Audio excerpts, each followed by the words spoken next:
இன்றைய ஆன்மீக தகவல். நம்முடைய ஹிந்து தர்மமானது அது ஒரு குறுகிய மதம் அல்ல, நல்ல பரந்து விரிந்த ஒரு மதம். அதாவது எல்லோரும் நன்றாக இருக்க வேண்டும். இந்த இந்து தர்மத்திலே வந்த மகான்களை எல்லாம் பாருங்கள், எல்லோரும் பிறருக்காக வாழ்ந்தவர்கள். தனக்காக வாழாத மகான்கள் நம்முடைய இந்து சமுதாயத்திலே இந்து தர்மத்திலே இருந்திருக்கின்றார்கள்.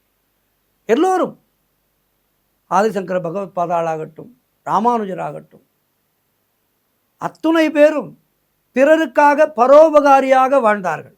சமீப காலத்திலே பார்த்தீர்கள் என்றால் வள்ளல் பெருமான் இருந்தார், அதேபோல் வாரியார் சுவாமிகள் இருந்தார். இப்படி பிறருக்காக வாழ்ந்து நம்முடைய சமயத்தை வளர்ப்பதற்காகவும் இறைவனுடைய புகழை பேசுவதற்காகவும் பிறருக்கு மனமோந்து நன்மை செய்தவர்களாகவும் வாழ்ந்தார்கள். அதனால்தான் ஹிந்து தர்மம் என்பது உலகம் முழுவதும் வியாபித்து இன்றைக்கு பறந்து விரிந்து வளர்ந்து கொண்டிருக்கின்றது. மகான் திருமூலர் சொல்கின்றார், கொடுங்கள் கொடுங்கள் கொடுத்து பழகுங்கள். இது திருமூலருடைய திருமந்திரம். எத்தனை இருந்தாலும் இன்னும் வேண்டும் வேண்டும் என்று மனம் அலைகின்றது.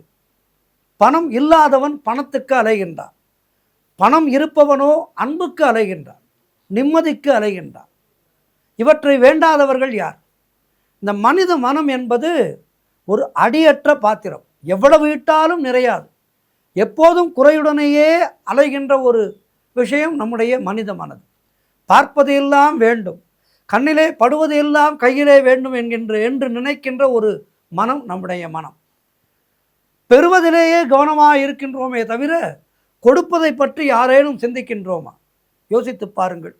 எனக்கு இவ்வளவு வேண்டும், நான் வீடு வாங்க வேண்டும், நான் கார் வாங்க வேண்டும், நான் பெரிதாக பங்களா கட்ட வேண்டும், நான் உலகம் முழுவதும் சுற்ற வேண்டும், எனக்கு பணம் வேண்டும் என்று மனித மனம் அலைகின்றது.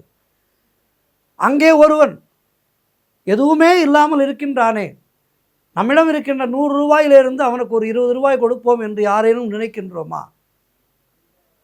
அப்படி நினைப்பவர்கள் குறைவாக இருக்கின்றார்கள். அப்படி நினைப்பவர்களிடத்திலே பணம் இருப்பதில்லை.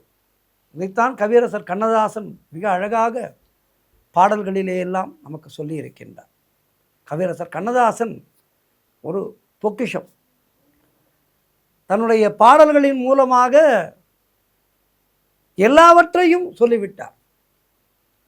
கொடுக்கின்ற சுகம் அறிந்தால் பெறுவதிலே உள்ள சுகம் மறையும்.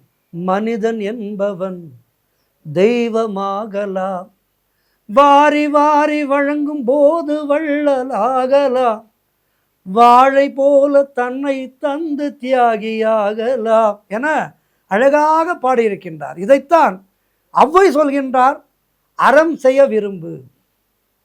ஒரே வார்த்தையிலே ஔவை சொன்னதை கவியரசர் கண்ணதாசன் திரைப்படத்திலே எழுதினார். மனிதன் என்பவன் தெய்வமாகலாம் என அழகாக கொடுத்து விட்டார். கொடுக்கும்போது திருப்தி வரும், நாம் ஒருவருக்கு உதவி செய்தோம் என்ற மன நிறைவு வரும். அந்த மன நிறைவானது நமக்கு எல்லாவற்றையும் கொடுக்கும். இன்னும் செய்யலாம், இன்னும் செய்ய வேண்டும் என்கின்ற எண்ணம் வரும். பிறருக்கு நன்மை செய்கின்ற இடத்திலே நம்மை வைத்த இறைவனுக்கு நாம் நன்றி சொல்ல தோன்றும். அமைதி, இன்பம் இவை இரண்டும் எப்போது வரும்? பிறருக்கு உதவி செய்யும் போது நமக்கு கிடைக்கும். கொடுப்பதற்கு என்னிடம் எதுவுமே இல்லையே, தானம் செய்யும் அளவுக்கு நான் என்ன அவ்வளவு பெரிய பணக்காரனா என்று கேட்பவர்களுக்கு திருமூலர் மிக அழகாக ஒரு பதில் சொல்கின்றார். நீங்கள் எவ்வளவு பெரிய பணக்காரர் தெரியுமா? கடவுளுக்கே கொடுக்கக்கூடிய அளவு பெரியவர். கடவுள் நம்மிடம் என்ன கேட்கின்றார்? ஒரே ஒரு பச்சிலை, ஒரு துளசி தளம், அவ்வளவுதான் கேட்கின்றார். அன்போடு ஒரே ஒரு பச்சை இலை கொடுத்தால் போதும் அவனுக்கு. அது நம்மால் முடியாதா? அவருக்கு ஒரு பச்சிலை கொடுப்பதால் எனக்கு என்ன பிரயோஜனம் என்று கேட்பவர்கள் கூட இந்த கலியுகத்திலே இருக்கின்றார்கள். இருக்கலாம். நீங்கள் கோவிலுக்கு போக வேண்டாம், அங்கே மனமுருகி சுவாமியை கும்பிட வேண்டாம். மற்ற உயிர்களின் மேல் அன்பு இருக்கின்றதா உங்களுக்கு? போகின்ற வழியிலே 4 புல்லை பிடுங்கி வழியிலே நிற்கின்ற பசுவுக்கு வயிறார கொடுங்கள். இதை செய்யலாம். இதெல்லாம் என்னால் முடியாது என்று சொல்கின்றீர்களா? இதற்கெல்லாம் எனக்கு நேரம் இல்லை என்று சொல்கின்றீர்களா? நீங்கள் தினமும் சாப்பிடுகின்றீர்கள் அல்லவா? அந்த சாப்பிடுவதற்கு முன்பாக ஒரு கவளத்தை எடுத்து ஒரு காக்கைக்கோ குருவிக்கோ கொடுத்தால் போதும். அது மிகப்பெரிய புண்ணியத்தை உங்களுக்கு கொண்டு வந்து சேர்க்கும். இல்லை, அதுவும் முடியவில்லையா? நாங்கள் இருப்பதோ அப்பார்ட்மெண்ட்டிலே, நான் எங்கே சென்று காக்கையையும் குருவியையும் தேடுவது என அழுத்துக் கொள்கின்றீர்களா? அதற்கும் ஒரு வழி இருக்கின்றது. எனக்கு எதுவுமே முடியவில்லை ஐயா, என்னதான் செய்வது?